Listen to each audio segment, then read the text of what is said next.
এইসব বাজারি ভণ্ড বক্তারা মানুষকে মুশরিক বানায়, কাফের বানায়, বেদাতি বানায়। সুনামগঞ্জের মাটিতে তাদের জায়গা দিবেন না, জুতা পেটা করে বহিষ্কার করবেন এইসব মাজার পূজারী মুশরিক বক্তাদেরকে। আল্লাহর দমেরা সুলকি দিয়া গেলেন আল্লাহ গায়েব হইয়া, রাসূলের দম খাজা পাইয়া, রাসূলের দম খাজা পাইয়া, শুইয়া আছে আজ বিদে কেউ ফিরে না খালি হাতে, খাজা তোমার দরবারে। কত বড় ভণ্ড খাজা বাবার গান গাইতে যে আল্লাহর শানে বেয়াদবি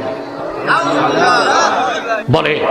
আল্লাহ তার ধন রাসূলুল্লাহকে দিয়ে গায়েব হয়ে গেছে, রাসূলুল্লাহ ওনার ধন খাজা বাবাকে দিয়ে দিয়েছে। এই যে বলল আল্লাহ গায়েব হয়ে গেছেন, আল্লাহর সিফতকে অস্বীকার করেছে। আল্লাহর সিফত হাজির ও মওজুদকে অস্বীকার করে বক্তা কুফরি করেছে।